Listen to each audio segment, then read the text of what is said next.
నమస్తే. నేను మీ అశ్విని కుమార్. సెప్టెంబర్ 18, 2025 ఎక్కడ ఏం మార్పు లేదు. ప్రధానమంత్రిగా నరేంద్ర మోడీయే కొనసాగుతున్నారు. ఎక్కడ ఎలాంటి స్టేట్మెంట్స్ లేవు.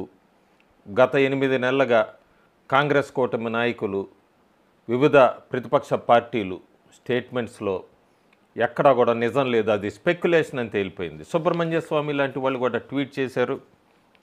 మోడీ ఆయనంతటా ఆయన రాజీనామా చేయకపోతే 75th బర్త్డే తర్వాత సెప్టెంబర్ 17 ఆయన పీఎం చైర్ కోల్పోతాడు ఏదో రకంగా అదర్ మెథడ్స్లోని. ఏం జరగట్లేదు భారతదేశంలో. నరేంద్ర మోడీయే ప్రధానమంత్రిగా ఉంటారు 2029 దాకా. ఆ తర్వాత కూడా ఎలక్షన్స్కి వెళ్తారు.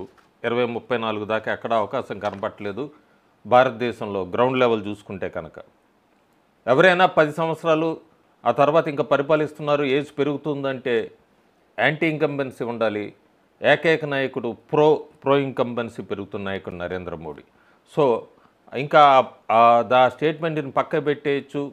75 సంవత్సరాలకి రిటైర్మెంట్ లేకపోతే తప్పుకోవాలి, ఇవన్నీ కూడా ఆ వాదనలో పసి లేదు. ఆ స్టేట్మెంట్తో అయిపోయింది. ఇంకా బీహార్ అసెంబ్లీ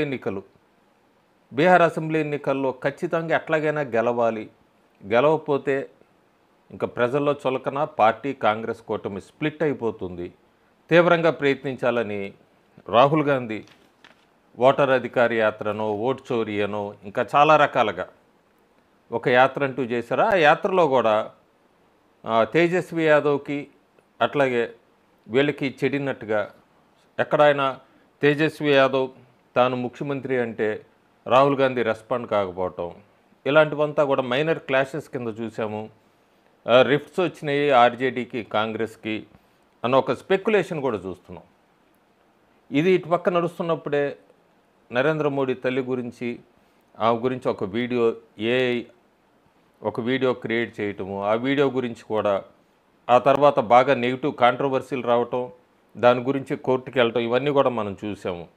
సో పాట్నా అయితే కనుక ప్రస్తుతం బీహార్ కోర్టు చీఫ్ జస్టిస్ బీహార్కి భజంత్రి ఆయనైతే చాలా క్లియర్గా ఒక స్టేట్మెంట్ రిలీజ్ చేశారు. మీరంతా కూడా ఫండమెంటల్ రైట్స్కి వైలేట్ చేస్తున్నారు. మేము రాహుల్ గాంధీకి వీళ్ళందరికీ కూడా నోటీసులు పంపిస్తున్నాము బీహార్ ప్రదేశ్ కాంగ్రెస్ కమిటీకి అని చెప్పిన బీహార్ కాంగ్రెస్ అయితే కవర్ చేసుకోవడానికి ప్రయత్నించింది.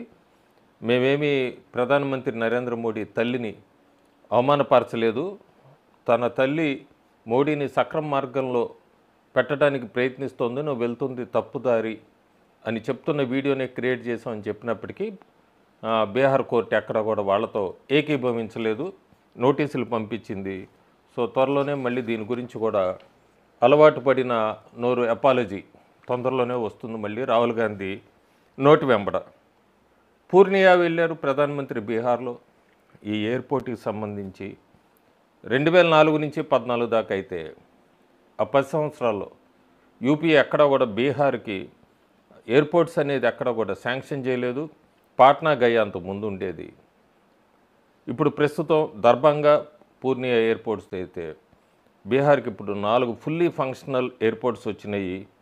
ఇదే గవర్నమెంట్ కొనసాగితే డబుల్ డిజిట్స్లో కూడా వెళ్తుంది ఎయిర్పోర్ట్స్. అందుకే మనం పూర్ణియా ఎయిర్పోర్ట్ బయట ఆ పబ్లిక్ మీటింగ్లో కూడా స్టేడియం నిండిపోయింది. స్టేడియం బయట కూడా మహిళలు మోడీకి ఎంత క్రేజ్ ఉంది అని చెప్పడానికి బయట స్టేడియం బయట కూడా ర్యాలీ గ్రౌండ్ బయట విపరీతమైన జనాలు వచ్చారు ఆ రోజు పబ్లిక్ ర్యాలీకి. బీహార్లో మోడీకి ఎంత క్రేజ్ ఉంది అన్నది ఆ ర్యాలీ గ్రౌండ్ బయట కూడా జనాలతో కిక్కిరిసిపోయిందంటేనే అర్థమవుతుంది మనకి బీహార్లో మోడీది ఎట్లా ఉంది ఏంటి అని.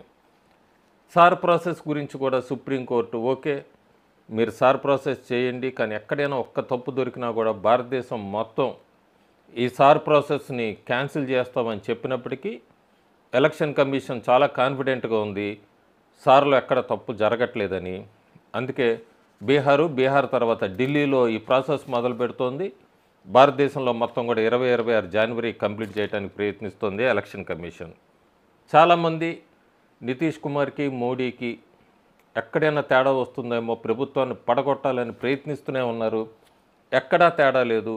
నితీష్ కుమార్ కూడా బీహార్ ఈ ర్యాలీలో ప్రధానమంత్రి వెళ్ళినప్పుడు అందరినీ నుంచొని చప్పట్లు కొట్టండి, మోడీ మేము బాగానే ఉన్నాం, ఎన్డీఏ బీహార్కి డెవలప్మెంటు ఇదంతా అంటూ కూడా విమర్శకులకి చెక్ పెట్టినట్టయింది. జేడీయూ ఎన్డీఏలోనే ఉంటుందని. ఇంకా మోడీ కూడా చాలా తెలివిగా ఎక్కడా కూడా పప్పు యాదవ్ లాంటి వాళ్ళని, కాంగ్రెస్ కూటమికి చెందిన ఎంపీ పప్పు యాదవ్ లాంటి వాళ్ళని రాహుల్ గాంధీ చాలాసార్లు ఆయన వెహికల్ మీదకి లేదంటే స్టేజ్ మీదకి ఎక్కకుండా తోసేసినప్పుడు ప్రధానమంత్రి మాత్రం ఆ ఎంపీ పప్పు యాదవ్ని స్టేజ్ మీదకి పిలిచి పక్కన కూర్చోబెట్టి ఆయనతో అంతా మాట్లాడి నియోజకవర్గ అభివృద్ధి గురించి కూడా మాట్లాడాడు. సో అది తేడా రాహుల్ గాంధీకి, ప్రధానమంత్రి మోడీకి. సో ఓటు చోరీ జరిగింది నిజమే బీహార్లో. ఆ ఓటు చోరీ ఏంటి అనేది కాంగ్రెస్ కూటమి ఎంపీ పప్పు యాదవ్ ఆయన స్టేట్మెంట్గా క్లియర్గా చెప్పాడు. ఎయిర్పోర్ట్సు, ఎక్స్ప్రెస్ వేసు, ట్రైన్సు ఇవన్నీ కూడా ఎన్డీఏ ఏమేమి ప్రామిస్ చేసిందో అవన్నీ కూడా ఫుల్ఫిల్ చేశారు ప్రధానమంత్రి మోడీ. సో ఆయనకి థ్యాంక్స్ చెప్తున్నాం అని పప్పు యాదవ్ ఓపెన్గానే ప్రెస్ మీట్లో మాట్లాడారంటే రాహుల్ గాంధీ చెప్తున్న ఓటు చోరీ ఇదే. కాంగ్రెస్ కూటమి ఎంపీలను కూడా తన వైపు లేదా తన్ని ప్రేస్ చేసి ప్రామిసులు కంప్లీట్ చేస్తారు మోడీ గ్యారంటీ అంటే అని అపోజిషన్ ఎంపీతో కూడా చెప్పించుకుంటాం. ఇదే ఒక ఓటు చోరీ అని చెప్పచ్చు. సో ప్రస్తుతానికి రఫ్గా ఇంకా అనౌన్స్ చేయనప్పటికీ అసెంబ్లీ స్థానాల్లో ఎన్డీఏలో ఎవరెవరు ఎన్నెన్ని పోటీ చేయొచ్చు అని చూస్తే JDU 99, BJP 99, LJP 23, HAM 12, ఆర్ఎల్ఎస్పి 10. So seat sharing formula ఇలా ఉండొచ్చు అని తెలుస్తుంది. ఇలాంటి సమయంలోనే నెల కిందట జేవీసీ శ్రీరామ్ ఆయన ఇచ్చిన ఒక సర్వే ఒకటి పెట్టాను. ప్రస్తుతం సవ్యసాచి ఒక సర్వే ఒకటి చేశారు.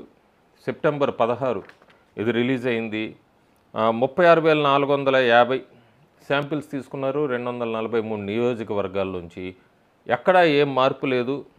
ఎన్డీఏకి 127 నుంచి 133 స్థానాలు, మహాగఠబంధన్ 102 నుంచి 108, జన్సూరజ్ ప్రశాంత్ కిషోర్ది 3 నుంచి 5, అదర్స్ 1 నుంచి 5 అని చెప్తుంది.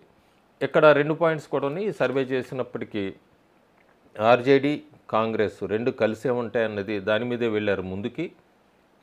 ఎన్డీఏ కూడా ఇంకా ఎలక్షన్ క్యాంపెయిన్స్ పెద్దగా మొదలుపెట్టింది లేదు.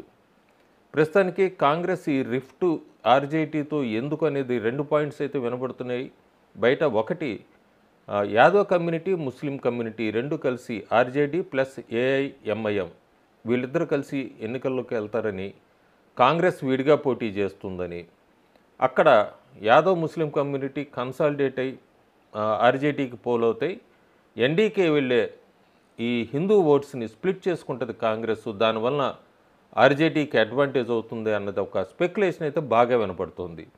రెండో స్పెక్యులేషన్ ఏంటంటే కాంగ్రెస్ ఎక్కువ స్థానాలు కోరుతుంది, దానికి తేజస్వి యాదవ్ ఒప్పుకోవట్లేదు, ఆ సీట్ షేరింగ్ దగ్గర కొద్దిగా తేడా వచ్చింది ఇద్దరికి అన్నది అయితే ఇంకొక స్పెక్యులేషన్.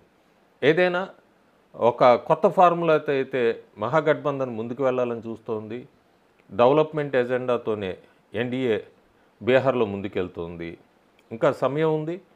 ప్రస్తుతానికి మాత్రం బీహార్లో ఎన్డీఏకి అయితే ఎడ్జి చాలా క్లియర్గా కనబడుతుంది. Thank you.